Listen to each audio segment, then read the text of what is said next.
Let's see what Metokur is up to. Let me get to some other official business first. Let's get that intro song out of the way. There we go.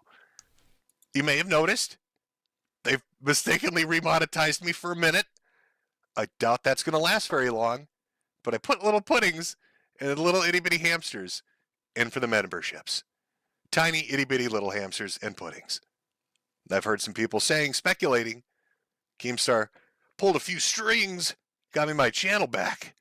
We all know YouTube is really big on the idea of mocking people who've gone through sexual abuse. That was the decision. That was the decision at YouTube headquarters.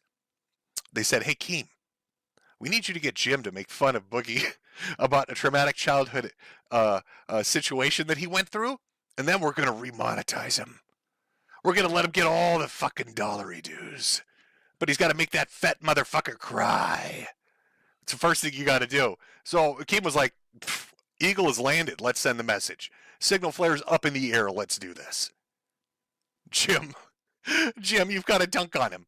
You've got to come dunk on this fat-titted man and make him cry about this terrible tipple abuse.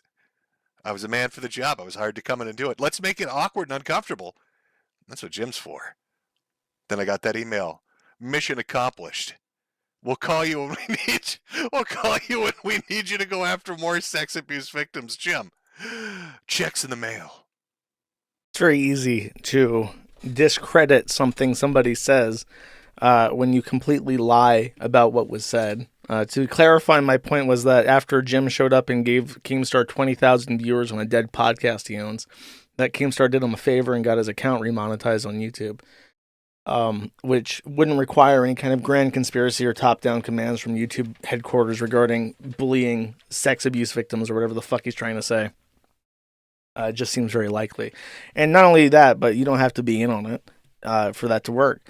For instance, let's say that Boogie is doing things for attention. He's going out and he's doing crypto scams, and then he says something about cancer, and then you get personally offended about this and do a stream that gets tens of thousands of viewers about Boogie.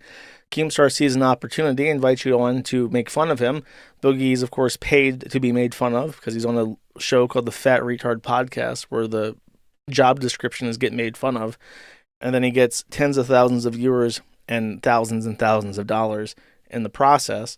And as a kickback, he says, okay, remonetize his channel. Or could you look into remonetizing his channel to his YouTube partner program? And they do. And then does that require some grand leap of logic? Does that require Neil Mahan to be personally involved? Not really. So I don't know what the goal is to try and do what you would call an argument ad absurdum to what I said, because I don't think what I said was that unreasonable. Cute hamsters, though.